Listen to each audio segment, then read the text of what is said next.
Já tá gravando, já tá gravando. Já tá gravando. Só pra vocês saberem. Então usa esse steak no final. Tá bem clean o cut.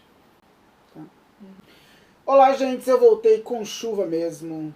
Depois desse longo hiato do Notícias por conta do carnaval, mas eu estou de volta aqui com roupinha de academia, cabelo bagunçado, porque aconteceu muita coisa diferente e muita coisa repercutiu durante esses dias todos aí, mas ó, tem polêmica, porque tá todo mundo falando das joias da Michelle, mas ninguém tá falando das joias da Dona Marisa, Letícia, Lula da Silva. E eu vou falar disso. Então esse assunto e um monte de assunto tem aí, fica aí que o vídeo é polêmico.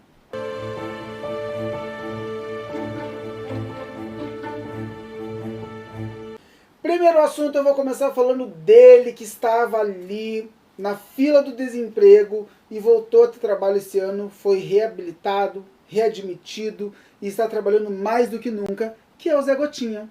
Porque o Zé Gotinha estava, ó, longe, com a carteira de trabalho na mão, mas ele voltou esse ano, voltou com tudo, e essa semana repercutiu bastante, na verdade essa quinzena repercutiu bastante a cena do vice-presidente médico Geraldo Alckmin aplicando vacina no presidente Luiz Inácio Lula da Silva. Ele foi a primeira pessoa a receber a dose bivalente da Covid-19. E olha, isso é apenas uma das ações que o Ministério da Saúde e o governo federal estão fazendo para levar o Brasil novamente a se destacar na imunização da população, como ele já foi um dia, destaque internacional. Então começamos com uma notícia maravilhosa. Esse mosquito tá muito chato, ele tá voando na frente da luz o tempo todo e aí acaba... A segunda notícia, em compensação, é terrível, porque a escravatura foi abolida no Brasil por meio da Lei 3353 de 1888. Isso significa que fazem 135 anos que legalmente foi abolida a escravatura no Brasil, e essa semana explodiu um caso de trabalho análogo à escravidão no Rio Grande do Sul. Dessa vez a situação aconteceu em Bento Gonçalves. No dia 22 de janeiro, 3 pessoas conseguiram fugir, chegaram até a polícia e denunciar que elas estavam sendo escravizadas. A polícia fez uma ação no próprio dia e resgatou 207 pessoas que estavam em regime de trabalho análogo à escravidão em pleno ano de 2023. Todos eles trabalhavam na colheita de uva. E olha, o BO também foi porque essas uvas eram direcionadas para a confecção de produtos de 3 marcas extremamente conhecidas no país, que são as marcas Aurora, Salton e Garibaldi. Até anotei aqui porque, ó, entre os depoimentos, os resgatados afirmaram terem sido extorquidos, ameaçados, agredidos, torturados com choques elétricos e spray de pimenta. Como a maioria dos trabalhadores vinha da Bahia para trabalhar no Rio Grande do Sul, ainda teve um que teve vereador falando besteira em plenário. Durante uma sessão parlamentar ele fez comentários extremamente xenofóbicos. Eu não vou nem citar aqui porque o partido dele já até, sabe, expulsou ele do partido. Tem ação que estão fazendo para tentar avaliar o que ele falou. Enfim, um todo que está rolando. Mas o pior é a situação de escravidão, de tortura e tudo mais que essas pessoas passaram. A maioria delas voltou já no final do mês ainda, de fevereiro, para a Bahia. Alguns quiseram ficar e todos, quase todos, a maioria deles tinham recebido já as suas verbas rescisórias. O valor conjunto das rescisões passou de R$1 milhão. Dado importante é que a Ampex Brasil, a Agência Brasileira de Promoções de Exportações e Investimentos, suspendeu a Aurora, a Salton e a Garibaldi de suas atividades. Então eles já começaram a sentir economicamente represálias por toda essa questão. Eles pediram desculpa, disseram era uma empresa terceirizada chamada Fênix, que intermediou essas contratações e que mantinha esse tipo de trabalho com as pessoas. Mas é lógico que vai repercutir nas empresas, porque quem contratou essa empresa terceirizada foram eles.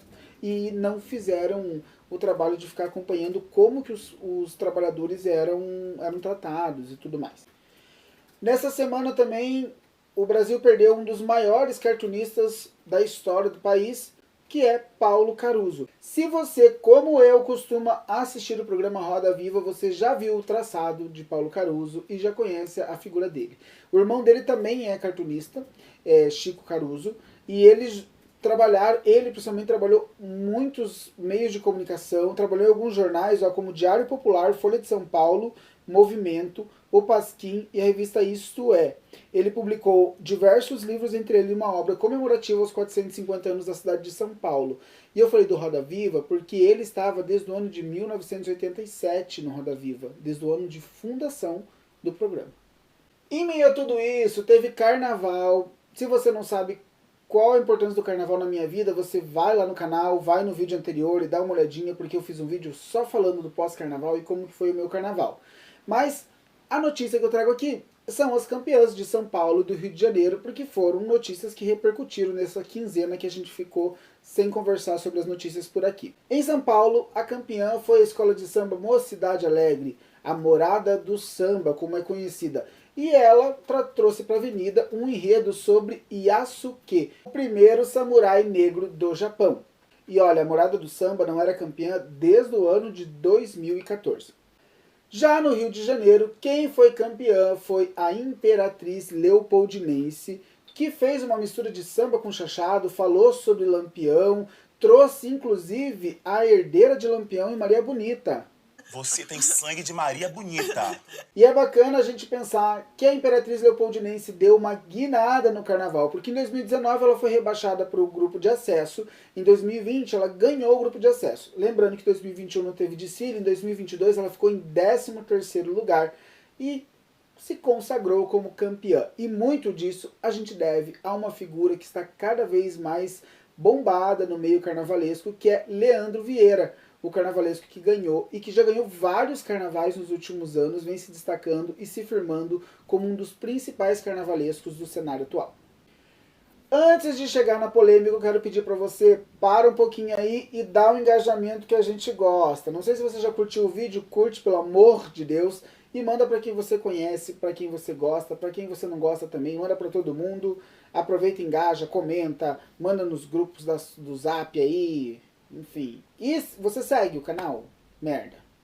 Se não segue o canal ainda, clica lá para seguir, ativa o sino. Quando tiver vídeo novo, repercute. Olha, tem vídeo saindo sempre sobre as notícias, sobre o Big Brother, e eu tô tentando colocar uns vídeos extras aí, e algumas novidades, e algumas coisas que estou planejando. Então, curte, compartilha, tá? Engaja aqui, tá? Então vamos lá para a polêmica da semana. A polêmica da semana chegou para falar das joias de Michele, que é um assunto que explodiu e ainda está fazendo barulho por aqui, porque olha, explosão total. Porque foi descoberto e vazou... Olha o pernilongo ridículo. Porque foi descoberto e vazou a informação de que um presentinho dado pelo governo da Arábia Saudita à então primeira-dama Michele Bolsonaro, um jogo ali com joias, colar, anel e tudo mais, no valor de 16,5 milhões de reais, foi retido pela Receita Federal. E daí teve gente do alto escalão do governo tentando manobrar para conseguir liberar essas joias, o que não rolou. As joias em questão, segundo consta as informações do jornal O Estado de São Paulo, foram encontradas na mala de um assessor, exatamente. Elas não tinham sido declaradas para a Receita Federal, vou até ler para não deixar nenhuma informação de fora. As joias foram encontradas na mala de um assessor, não tinham sido declaradas para a Receita Federal, acabaram apreendidas. Se elas fossem declaradas como presentes para o Estado brasileiro, elas não precisavam pagar impostos, mas ficariam para a União e não para a Michele. Tem tanta gente envolvida nesse vai e vem, gente, ó, que até o G1 fez uma lista de algumas pessoas, eu peguei lá algumas. O ex-ministro de Minas e Energia, Bento Albuquerque, um assessor, ex-assessor de Albuquerque, Marcos André Soeiro, Júlio César Vieira Gomes, que chefiava a Receita Federal, e o ex-ajudante de ordens, Mauro Cid, são algumas das pessoas. Olha, nesse rolê todo, eu só tenho a dizer duas palavras para o pessoal, para os agentes da Receita Federal. Parabéns. Porque eles não deitaram e não entregaram, e por isso que a gente ficou sabendo hoje toda essa treta com as joias. Mais uma coisa eu tenho que falar. Estão falando de joias de Michele, e você sabia que a ex-primeira-dama, primeira mulher do presidente Lula, também recebeu joias? Exatamente. E disso ninguém tá falando. Sabe por quê? Segundo o jornal Metrópolis, o ano era 2003 e a ex-primeira-dama Marisa Letícia Lula da Silva recebeu da rainha Fátima dos Emirados Árabes um conjunto de joias valiosíssimos.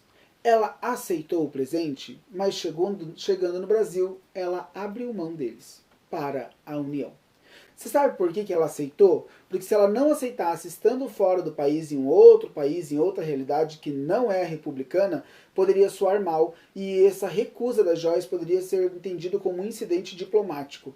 Mas ela optou por não ficar com as joias, porque, segundo o jornal Metrópolis, ela entendeu que esse presente era para o Estado brasileiro e não para ela ou para o seu esposo, presidente Lula, que estava à frente do país. São dois pontos de vista. Mas para encerrar, eu também fiz uma coisinha aqui que eu queria trazer para... Vou só jogar no ar, gente. Ó, encerrando o vídeo de hoje, eu fiz uma comparação. Sabe o famoso triplex? Sabe? Que deu aquele kikiki, que envolveram o Lula, disseram que era dele, não conseguiram provar. Então, a última avaliação no ano de 2022 foi que o triplex vale 3 milhões de reais. Ou seja, com esse conjunto de joias dá para comprar 5 triplex daquele e ainda sobra troco. Bem, por hoje é isso, acho que acabou. Tá terminando com polêmica? Tá terminando com polêmica e é isso mesmo. Eu vou ficando por aqui porque teve muito assunto e tem muita coisa para vir ainda porque o ano tá só começando. Até qualquer hora eu apareço para falar de várias coisas ou qualquer coisa, ou de Big Brother, ou de notícia, ou de todo mundo ao mesmo tempo, tá? Beijo de luz. Fiquem bem. Tchau!